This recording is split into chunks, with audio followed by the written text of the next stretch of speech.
ये जो आपको नफ़रत सिखाई जा रही है, ये जो आपको डिवीज़न, तकसीम सिखाई जा रही है, जो आपको ये बताया जा रहा है कि ये इदारे हमारे नहीं हैं, इन पे हमला कर दो, तो मुझे एक बात बताओ बच्चों, मेरी बात बहुत ध्यान से सुनना। ये जो मेरे बच्चे यहाँ बैठे हैं, सामने बैठे हैं, और ये मेरी लेफ़्ट साइड पे बैठे हैं, मेरी बेटियाँ बैठी हुई हैं, होनहार बच्चे बैठे हैं। मैं आपसे एक बात पूछना चाहती हूँ, और वो ये है कि जिन जहाज़ों के जो सिंबल्स थे, जिनको हमने अपने शाहराहों पे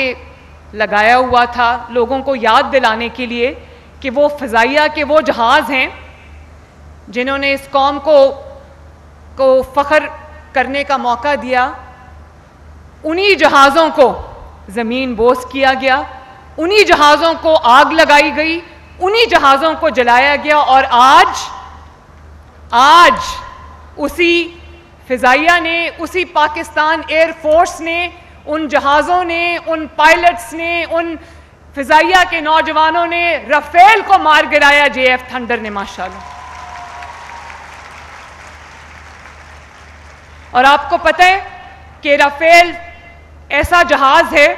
फ्रेंच जहाज़ है, जिसके बारे में कहा जाता था कि इसको कोई गिरा नहीं सकता। और आज आपके JF थंडर ने, ये भी मैं पूछना चाहती हूं, आप ये जानते हो कि JF थंडर किसने बनाया था?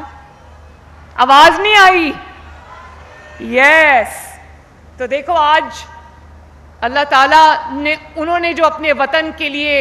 एक बीज बोया था कई साल पहले, और उस जहाज में, JF थंडर में उनकी तस्वीरें भी हैं। उनके बाद आने वाले हुक्मरानों ने सिर्फ उनके बनाए हुए जहाज पे अपनी तस्वीरें खिंचवाईं, लेकिन पॉलिटिक्स से कतई नज़र आज उन्हीं फ़ज़ाइया के, उन्हीं जहाज़ों ने, उन्हीं पायलट्स ने, उन्हीं जवानों ने, फ़ज़ाइया के शाहीनों ने हमारा सर फ़ख्र से बुलंद कर दिया। और मेरे बच्चों, जो बात मैं आपको कहती थी कि नफ़रत का शिकार नहीं होना, अंधी नफ़रत का शिकार नहीं होना, और आप देखो कि वो शुहदा की जो यादगारें, जिनको आग लगाई गई, जिनको जलाया गया, और कौम को तरगीब दी गई कि उन शुहदा की यादगारों को जलाओ, उनको आग लगाओ, उनके ऊपर खड़े होकर जूतों समेत छलांगे लगाओ, तो आज उन्हीं शुहदा की कुर्बानियों की वजह से, और जो लोग बयान मरसूस में शहीद हुए, अगर वो शहीद ये कुर्बानियां ना देते तो आज जंग में फतह हमें कहां से मिलती। इसी तरह मेरे प्यारे बच्चों, मैं एक मां की तरह आपसे बात कर रही हूं, और ये बात करनी बहुत ज़रूरी है, क्योंकि पाकिस्तान का मुस्तकबिल आपके मजबूत हाथों में है।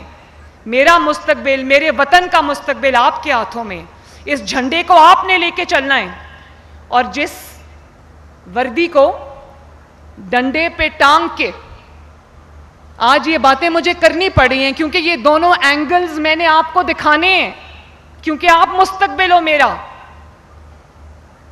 उसी वर्दी को डंडे पे टांग के उस वर्दी की तज़हीक की गई, उस वर्दी का मजाक उड़ाया गया, और आज जब आप कामयाबी का जश्न मना रहे हैं, जब आप एक कौम बन के पूरी दुनिया के नक्शे पे एक बार फिर उभरे हो, एक कामयाब मुल्क बन के, तो उस वर्दी को पहन के जो लोग शहीद हुए, जो फौजी सरहदों पर खड़े थे, जो फौजियों के ऊपर वो ड्रोन अटैक्स हो रहे थे, जो फौजियों के ऊपर वो मिसाइल से हमले हो रहे थे, वो उसी वर्दी को पहन के उन फौजियों ने किए। और मैं CMH गई लाहौर में परसों, जो हमारे गाजी हैं, जो ज़ख्मी थे, मैं उनकी खबर पूछने गई,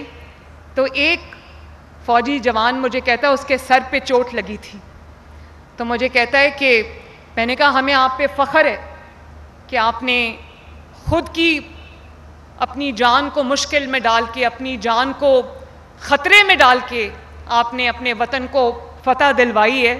अपने वतन की हिफाजत की है, अपनी मिट्टी की हिफाजत की है। तो मैंने उसको कहा, मैंने कहा मुझे फ़ख्र है आप पे। तो मुझे कहने लगा, मैडम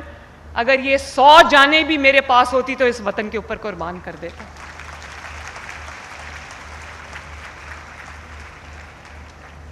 और आज मुझे नवाज शरीफ साहब का वो जुमला बहुत याद आ रहा है। उन्होंने कहा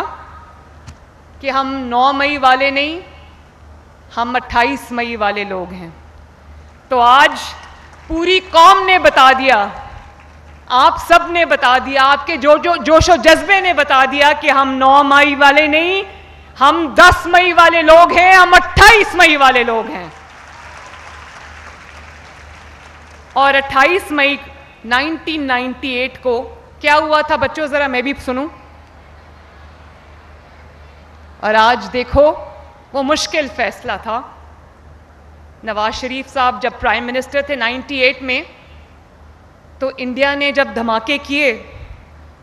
तो हमें सब ये कह रहे थे नवाज शरीफ साहब को कि ये धमाकों का जवाब ना देना, हमारा धमाका हो जाएगा, हमारी मईशत ख़राब हो जाएगी, हमारे पे पाबंदियां लग जाएंगी, हमारे पे सैंक्शंस लग जाएंगी।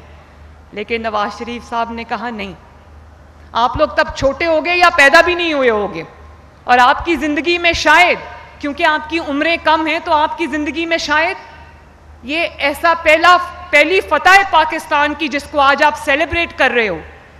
तो मैं आपको इसलिए याद दहानी के लिए बता रही हूँ कि ये आपकी सोच के अंदर एक ये एंगल भी आ जाए। तो नवाज शरीफ साहब ने कहा नहीं, ये मेरे वतन की सलामती का मामला है, ये मेरे वतन की दिफा का मामला है। और आज कोई भी पाकिस्तान का मुखालिफ मुल्क, दुश्मन मुल्क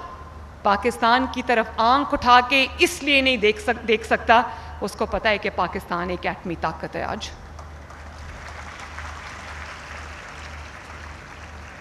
और 28 मई 1998 को हमने वो मुकाबला 5-6 से जीता था, और 10 मई 2025 को हमने वो मुकाबला 0-6 से जीता है। और ये जो मेरे सामने कौम का मुस्तकबिल बैठा है, ये मेरी प्यारी बेटियां बैठी हैं, मेरे होनहार बेटे बैठे हैं, ये 10 मई वालों के जानशीन हैं, ये 28 मई वालों के बच्चे हैं, और पाकिस्तान का झंडा गिरने नहीं देंगे इंशाअल्लाह ताला। और आओ आज फैसलाबाद से हम वज़ीर आज़म पाकिस्तान मोहम्मद शहबाज शरीफ, सिपा सलार फ़ौज अफवाज Pakistan general Asim Munir, chief of air staff general Zaheer Babar, और नवाज शरीफ साहब, और हर उस सिपाही को, हर उस ऑफिसर को जिसने आज पाकिस्तान को सर बुलंद किया, पाकिस्तान को ये फतह दिलवाई, हम उनको दिल की अथाह गहराइयों से मिल के खराज अकीदत पेश करें। और मैं इस मौके पे जो सिविल डिफेंस के इदारे हैं, पुलिस है, रेंजर्स हैं, रेस्क्यू सर्विसेज हैं, हस्पताल की इंतज़ामिया है, जिन्होंने दिन रात एक करके ज़ख्मियों की देखभाल भी की और जो नुकसान था उसको भी देखा, तो मैं उन सब को भी दिल की गहराइयों से शाबाश देती हूँ। और मैं आप सबका शुक्रिया भी अदा करना चाहती हूँ मेरे बच्चों। जब होनहार स्कीम में मैंने आपसे ये कहा था कि आपने तकसीम की बातों में नहीं आना, आपने नफ़रत की बातों में नहीं आना, आपका हर उठने वाला कदम, अगर आपने मेरी वो तकारीर सुनी हो, आज वो बहुत सारे बच्चे यहाँ बैठे होंगे जिनको होनहार स्कॉलरशिप भी मिला है, जिनको आज लैपटॉप भी मिल रहा है, तो उनको पता होगा कि मैंने ये बात कही थी कि आपका हर उठने वाला कदम जो है वो इस धरती के लिए होना चाहिए, इस मुल्क की बेहतरी के लिए होना चाहिए, इस मुल्क की सलामती के लिए होना चाहिए। और आपने नफ़रत का निशाना नहीं बनना, आपने किसी की इक़्तिदार की हवस का निशाना नहीं बनना, आपने हमेशा सिर्फ और सिर्फ पाकिस्तान की आवाज़ पे लब्बैक कहना और पाकिस्तान का साथ देना है। याद है मैंने ये बात कही थी, तो आज मैं आपका शुक्रिया भी अदा करना चाहती हूँ कि आपने एक कौम बन के दिखाया है, आपने नफ़रत की सियासत को इनकार किया है, आपने तकसीम की इन सियासत को रद्द किया है, और आपने दुनिया को ये बता दिया है कि जब भी कोई मुश्किल घड़ी आती है तो पाकिस्तान के नौजवान, पंजाब के नौजवान बेटियां और बेटे सीसा पिलाई हुई दीवार की तरह अपनी अफवाज पाकिस्तान और अपनी हुकूमत के साथ, अपने मुल्क के साथ खड़े। आपने मेरी भी लाज रखी, मैं आपका बहुत बहुत शुक्रिया अदा करती हूँ। और आज मैं इसलिए भी खुश हूँ कि हमारे मुल्क के मुस्तकबिल के बारे में जो डाउट्स क्रिएट किए जा रहे थे कि जी नौजवान तो छोड़ के मुल्क को जा रहे हैं, जी नौजवानों को अपना मुस्तकबिल नज़र नहीं आ रहा, तो यही वही नौजवान मेरे सामने बैठे हैं जो पढ़ के, जो कामयाब होकर इंशाअल्लाह ताला पाकिस्तान की तरक्की में अपना अहम किरदार अदा करेंगे।